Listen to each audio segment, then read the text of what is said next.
খং উঠিছে বিধায়ক অখিল গগৈৰ। এনেকুৱা পাগলামি নকৰিব মুখ্যমন্ত্ৰী ডাঙৰ। আপোনালোকে একদম মিটিং পাতি কিমান টকা খৰচ কৰে? আপোনালোকে মানুহৰ ঘৰ ভাগি যোৱা ঘৰকেইটাক আপোনালোকে টকা 10 লাখ দিব নোৱাৰে। এইটো ঘৰ দেখিছে? এইটো লাইন গোটেই ঘৰ আছিলে এইফালে। এই লাইনটো গোটেই ঘৰ আছিলে। তো এই পৰিয়ালটোক 15,000 টকা দিলে এই পৰিয়ালটোৱে কি কৰিব কওক? এইটো সব উঠুৱাই লৈ গ'ল। তেওঁক যদি চৰকাৰে 15,000 টকা দিয়ে এইটো ইয়াত কেনেকে ঘৰ বনাব, কি কৰিব নিজে আপুনি কওক। মুখ্যমন্ত্ৰী ডাঙৰীয়া উপাধিটো বৰা। মুখ্যমন্ত্ৰী ডাঙৰীয়া উপাধিটো শুনিছেনে? বৰা। মুখ্যমন্ত্ৰী ডাঙৰীয়া উপাধিটো বৰা। খিলঞ্জীয়া খাটি অসমীয়া। খিলঞ্জীয়া অসমৰ খাটি অসমীয়া। খিলঞ্জীয়া মানুহৰ বাবে আপুনি টকা 15,000 দিব বিচাৰিছে। বাংলাদেশী বিদেশীৰ বিৰুদ্ধে আপোনালোকে কয়। এতিয়া আমাৰ খিলঞ্জীয়া মানুহৰ কাৰণে আপুনি টকা 7,000 দিব খুজিছে। সেই বিচনাখন 7,000 কিনিব পাৰিবনে নাই আপুনি নিজে কওক। ক্ল'জ কৰা। সেই বিচনাখন 7,000 টকাত কিনিব পাৰিবনে নাই? এই ঘৰটো চাফা 7,000 হ'বনে নাই? তলটো দেখুওৱা। এই ঘৰটো 7,000 টকাত, এই ৰুমটো অকল 7,000 টকাত চাফা হ'বনে নহয়? কি 15,000 টকাত? টকা 15,000 আপুনি দিব।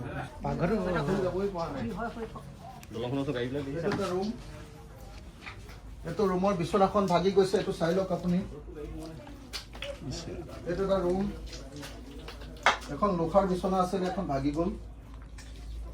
লোহাৰ বিচনা এখন আছিলে, ভাগি গ'ল। লেপ তুলি আছিলে, তাৰ ওপৰত পলস পৰি গ'ল। এইটো মিড চেফ আছিলে, এইটো খতম হৈ গ'ল। এডাল আলনা আছিলে, আলনাডাল বোকাৰাই পুতি পেলালে। তো এয়া হ'ল এটা অসমীয়া মানুহৰ ঘৰ। 15,000 টকা দিছে। সেই বোকা চাফা কৰিব পৰা যাব নে এই বিচনাখন কিনিব পৰা যাব? 15,000 টকাত এই বিচনাখনৰ তুলিখন কিনিব পৰা যাব নে এই ঘৰটো চাফা কৰিব পৰা যাব? নাজিৰাৰ নেপালী খুঁটিৰ বন্যাৰ্তৰ ভয়ানক অৱস্থা দেখি খং উঠিল বিধায়ক অখিল গগৈৰ। এনেকুৱা পাগলামি নকৰিব মুখ্যমন্ত্ৰী ডাঙৰ। আপোনালোকে একদম মিটিং পাতি কিমান টকা খৰচ কৰে? আপোনালোকে মানুহৰ ঘৰ ভাগি যোৱা ঘৰকেইটাক আপোনালোকে টকা 10 লাখ দিব নোৱাৰে। এইটো ঘৰ দেখিছে? এইটো লাইন গোটেই ঘৰ আছিলে এইফালে। এই লাইনটো গোটেই ঘৰ আছিলে। তো এই পৰিয়ালটোক 15,000 টকা দিলে এই পৰিয়ালটোৱে কি কৰিব কওক? এইটো সব উঠুৱাই লৈ গ'ল। তেওঁক যদি চৰকাৰে 15,000 টকা দিয়ে এইটো ইয়াত কেনেকে ঘৰ বনাব, কি কৰিব নিজে আপুনি কওক। ঘৰ য'ত বিচনা, এখন বিচনা, তাৰ ওপৰত এখন তুলি। এতিয়া আমাৰ খিলঞ্জীয়া মানুহৰ কাৰণে আপুনি 15,000 টকা দিছে। সেই বোকা চাফা কৰিব পৰা যাব নে এই বিচনাখন কিনিব পৰা যাব?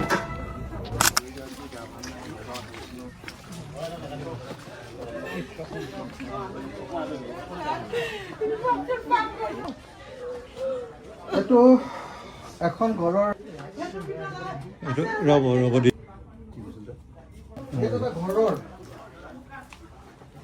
এইটো এটা ঘৰ য'ত বিচনা, এখন বিচনা, তাৰ ওপৰত এখন তুলি। এখন বিচনা, এখন তুলি, গাৰু, লেপ, বাকচ, আঁঠুৱা। তাৰপিছত এইটো আলমিৰা, এইটো আলমিৰা, এইটো আলনা, কাপোৰৰ আলনা, এইটো আলনা, এইটো কাপোৰৰ আলনা। এইটো কাৰ ঘৰ? নিৰু বৰা। অজয় বৰা পুতেকৰ নাম, মাকৰ নাম নিৰু বৰাৰ ঘৰ। এইটো নিৰু বৰাৰ ঘৰ। মুখ্যমন্ত্ৰী ডাঙৰীয়া উপাধিটো শুনিছেনে? বৰা। মুখ্যমন্ত্ৰী ডাঙৰীয়া উপাধিটো বৰা। খিলঞ্জীয়া অসমৰ খাটি অসমীয়া। আপোনালোকে তথাকথিত বাংলাদেশী বিদেশীৰ বিৰুদ্ধে আপোনালোকে কয়। এতিয়া আমাৰ খিলঞ্জীয়া মানুহৰ কাৰণে আপুনি টকা 7,000 দিব খুজিছে। সেই বিচনাখন 7,000 কিনিব পাৰিবনে নাই আপুনি নিজে কওক ক্লোজ কৰা সেই বিচনাখন 7,000 টকাত কিনিব পাৰিবনে নাই এই ঘৰটো চাফা 7,000 হ'বনে নাই তলটো দেখুওৱা এই ঘৰটো 7,000 টকাত এই ৰুমটো অকল 7,000 টকাত চাফা হ'বনে নহ'ব কি 15,000 টকাত টকা 15,000 আপুনি দিব